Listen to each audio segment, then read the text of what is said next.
El 26 de septiembre de 2014, el gobernador Ángel Aguirre Rivero descansaba en la residencia oficial Casa Acapulco, en el exclusivo Pichilingüe, cuando recibió una llamada a su teléfono celular. ¿Ya sabes el desmadre que está pasando en Iguala con los normalistas de Ayotzinapa?, le dijo uno de sus asesores. Ya lo sé, ya di instrucciones para que se traslade el procurador y el secretario de Seguridad a Iguala a ver lo que sucede y emprender acciones, contestó el gobernador. Aguirre Rivero, contaron sus colaboradores, utilizaba la residencia oficial de Acapulco, porque también hay otra en Chilpancingo, para relajarse los fines de semana. Ese día era viernes. La mansión del puerto perteneció al narcotraficante Joaquín Guzmán Loera, apodado El Chapo, preso en Estados Unidos. La PGR la aseguró en 1993 y se la entregó en comodato al gobierno de Guerrero, donde decidieron habilitarla para uso de los gobernantes. No era la primera vez que Aguirre se había quedado al margen de alguna desgracia. El 13 de septiembre de 2013, en plena contingencia por el huracán Ingrid y la tormenta tropical Manuel, Comunicación Social envió una fotografía donde el mandatario sonreía y departía con los exgobernadores Rubén Figueroa, René Juárez, Héctor Astudillo, el actual gobernador, el diputado Bernardo Ortega, colaboradores y amigos. Y mientras, en las calles empezaba el caos por las lluvias torrenciales que dejaron sin casa a miles de familias y enlutó a otras. Este es un texto firmado, publicado en amapolaperiodismo.com, así tal cual como lo escucha, amapolaperiodismo.com. Es un texto que vale muchísimo la pena leer completo. Se llama Noche de Iguala, Aguirre, el gran ausente.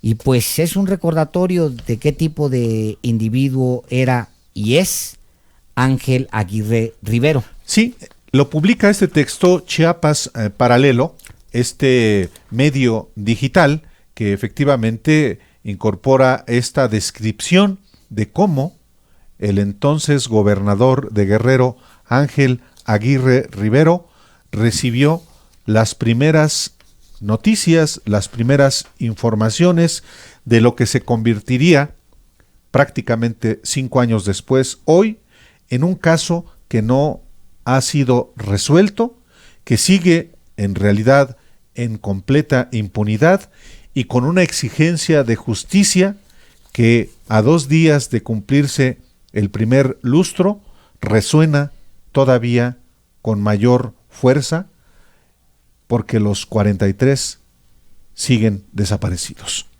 Y curioso, no curioso, sino muy emblemático que el texto recupera esta conversación donde dice el gobernador Ángel Aguirre, dice, ya lo sé, ya di instrucciones para que se trasladen el procurador, ojo, Iñaki Blanco Cabrera, y el secretario de Seguridad, Leonardo Vázquez Pérez.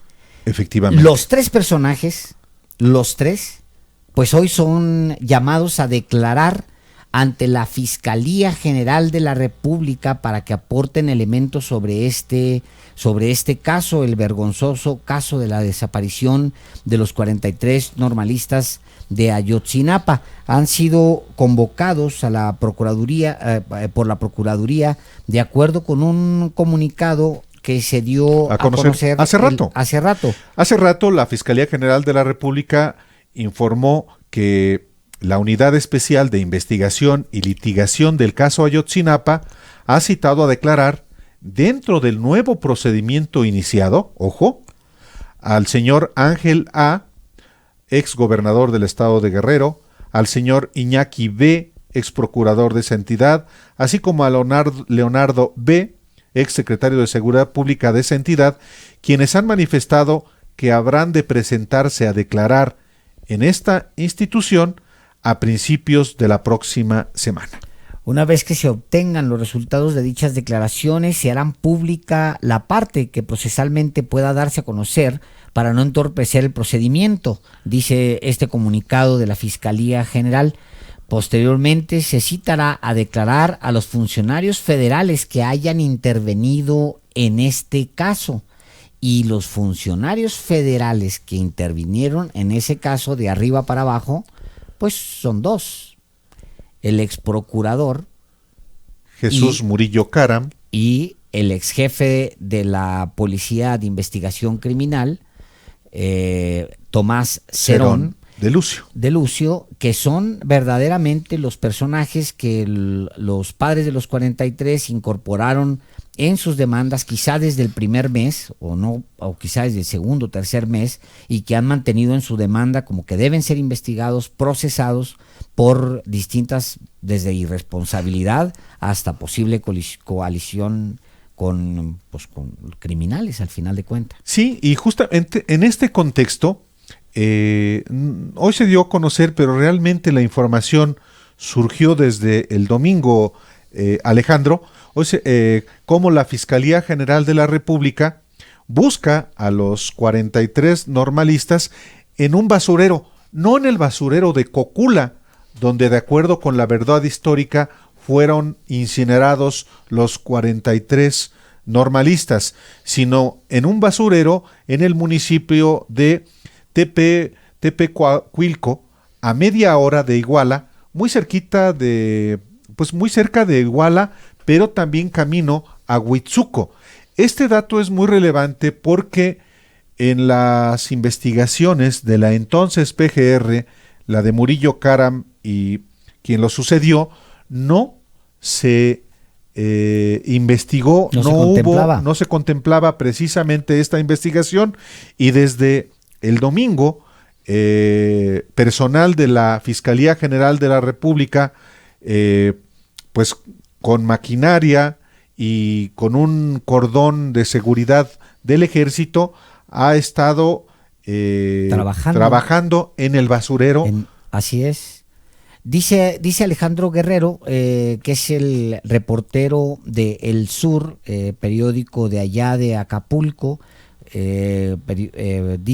explica, de acuerdo con fuentes extraoficiales de la Secretaría de Gobernación, la operación en el basurero municipal de Tepecuilco se hizo en coordinación con la Comisión Presidencial, sí, a partir de información que recibimos. Ojo, sí, o sea, hay información nueva que los lleva a este nuevo basurero, que es un basurero que tiene una particularidad que a lo mejor no les va a permitir encontrar mucho 5 años después, que es un basurero a cielo abierto, así es. Y luego agrega el colega periodista, dice, en la zona se observaron 4 acordonamientos con cinta amarilla en la que se leía PGR criminalística. Una fue colocada en la reja de ingreso al tiradero, que está a menos de 100 metros de la carretera estatal, y otras 3 a unos 30 metros en 3 brechas distintas que hay al ingresar al lugar. Sí, el colega dice que un militar que estaba al mando, de apellido de la Cruz, al que se le presentó una identificación de prensa y le tomó fotografías, informó que solo estaban dando seguridad y resguardando la zona para evitar el ingreso de personas, y que los encargados de las indagatorias no estaban. A nosotros, por seguridad y para no contaminar el área, nos dejaron aquí y aquí vamos a permanecer, y la orden es que no dejemos pasar a nadie. Sí, pues es muy interesante, es información, como le decimos aquí, fresca, nueva. No había información en ese sentido, no se tenía información de que ni siquiera en las indagatorias hay mención a este nuevo basurero, o al menos que yo recuerde. No hay. Lo que sí hay, Alejandro, sí, lo que sí hay, perdón por la interrupción, me interrumpe siempre. No vas a decir que te quieres. No vas a decir que te quiero acallar. Me quieres silenciar. Lo que sí hay es en las indagatorias de la entonces PGR, es que algunos de los muchachos habrían sido llevados hacia Huitzuco, que es un municipio que está cerca de Iguala. A 10 kilómetros, dice, ¿no? Es un poco más grande. Huitzuco es el municipio que entraña de los exgobernadores Rubén Figueroa padre y Rubén Figueroa hijo. Santíguate, santíguate. No, yo no.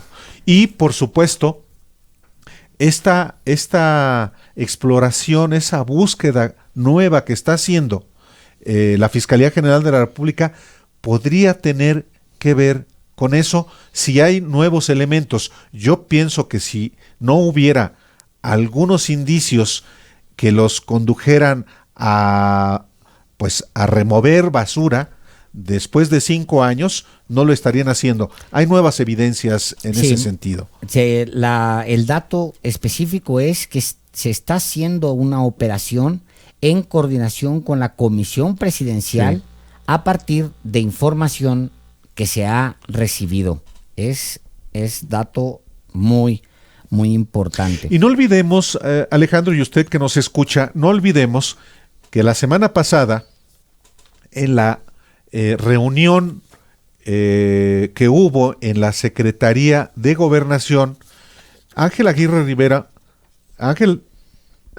Rivero declaró al salir de esa reunión que efectivamente él iba a volver a comparecer ante la Fiscalía General de la República porque efectivamente habría nuevos elementos precisamente en dirección de la búsqueda de los 43 normalistas de Ayotzinapa.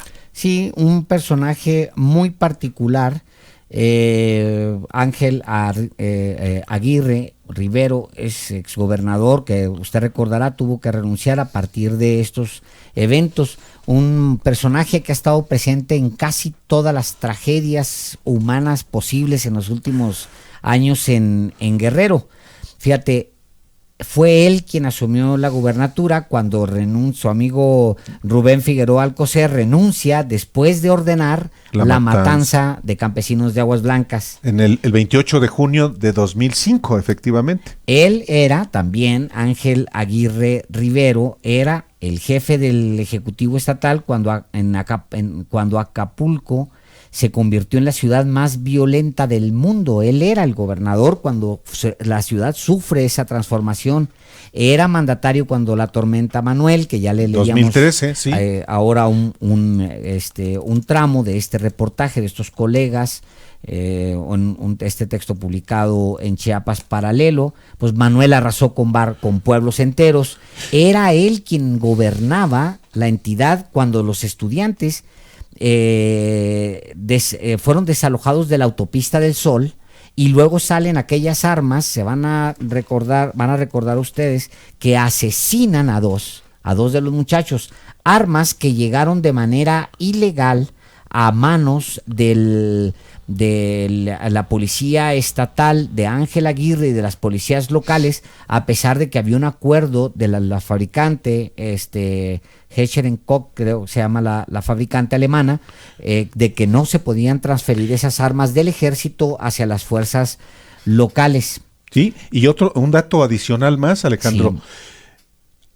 Ángel Aguirre Rivero era el gobernador del estado cuando en junio de 1998, hace 21 años, se produjo la matanza de El Charco en el municipio de Los Libres.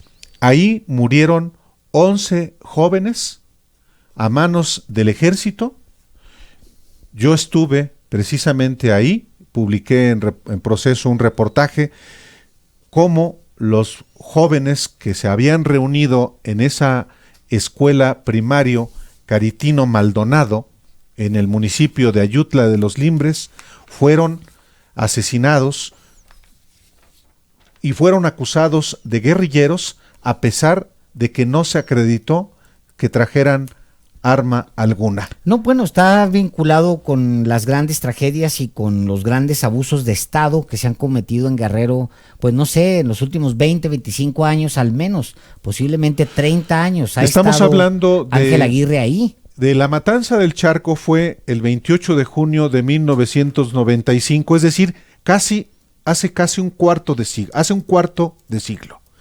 Y Ángel Aguirre Rivero ya estaba ahí junto con Rubén Figueroa, y desde entonces Ha habido tragedia tras tragedia en Guerrero. En la matanza de El Charco, de Aguas Blancas, murieron 28 campesinos. Sí, sí. En la matanza de El Charco, 11 jóvenes. Desaparecen 43 más los muertos, incluyendo los jovencitos del equipo de fútbol, los avispones.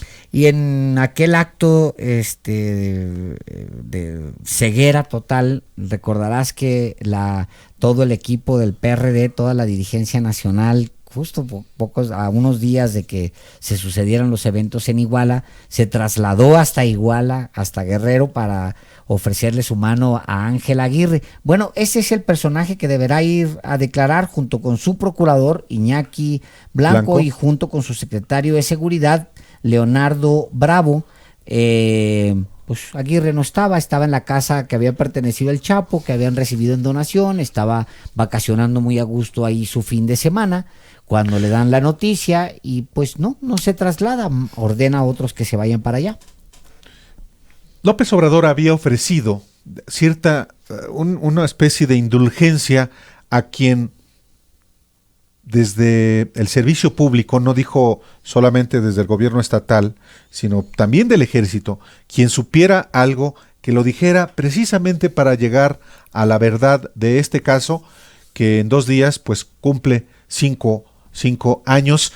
Y no sé si recuerdas, Alejandro, pero el gobierno de Enrique Peña Nieto desdeñó el caso y solamente hasta 10 días después comenzó realmente la búsqueda de los desaparecidos. En realidad hubo una tardía respuesta hasta de los propios medios de comunicación. Sí, yo lo recuerdo de aquel entonces y hasta que comenzaron a generarse reclamos muy fuertes por parte de los familiares de los muchachos. Sí, ¿no? Yo recuerdo mucho, mira, había todos esos casos que empañaban de alguna manera al gobierno federal, eran tardíamente levantados por la mayoría de la prensa. Sí. Había como siempre, o ha habido como siempre una prensa alternativa, que es la que ha defendido siempre el derecho del ciudadano a estar informado, que esa es la que estuvo informando en esos días, porque creo, si mal no recuerdo, yo estaba en la redacción y mandé a uno de los reporteros allá, nos organizamos en la noche, muy temprano. Sí, porque fue viernes. Fue un viernes, sí. Nos quedamos ahí en la redacción organizándonos. Me acuerdo mucho, no se me va a olvidar nunca, que le di la opción a una reportera que me dijo que no, y luego le di la opción a otra reportera que me dijo que sí, y fue una reportera que fue y cubrió esto hasta donde pudo, hasta Chilpancingo, porque aquello todavía estaba muy, muy peligroso. Muy peligroso. Y se fue, por supuesto, un fotógrafo que pues ya se conoce todas esas, que es Cri Rodríguez, que es de caballo de batalla. Pero yo me acuerdo que al día siguiente nosotros publicamos un texto hablando sobre la desaparición, no la desaparición, sobre el ataque a unos muchachos que había ocurrido y que habían huido a la montaña. Sí, eso es lo primero que nosotros publicamos, que algo así como que habían huido a la montaña, la información estaba muy borrosa, no había gran información, pero estaba ahí en la portada, estaba consignado el hecho, y luego la mayoría de la prensa, todo el fin de semana no publicó nada. Hasta el lunes más o menos, domingo aparecieron algunas cositas, y le puedo reconocer una cosa a Carlos Marín, te voy a decir, que en un texto que publica en Milenio, Carlos Marín dice, cómo es él, dando manotazos en sus textos, tal, al final dice algo así como: no se hagan pendejos, que aparezcan esos muchachos. Me llamó mucho la atención, tanto que no se me olvida, porque era un texto breve de los de Carlos Marín en Milenio. No es, por supuesto, nunca y jamás un cebollazo para Carlos Marín, porque él cambia su versión, sus consideraciones con respecto a los muchachos en muy corto tiempo, inmediatamente casi. La gente lo sabe, ahí están los archivos, etcétera. Pero sí se retrasó muchísimo la aparición de este caso en las portadas de los medios, como bien refieres. Pues esta es la información más reciente del caso de los desaparecidos de Ayotzinapa. No olvide usted que en 2 días, el jueves y el viernes, porque fue una tragedia que fue en la noche del 26 y se prolongó a la madrugada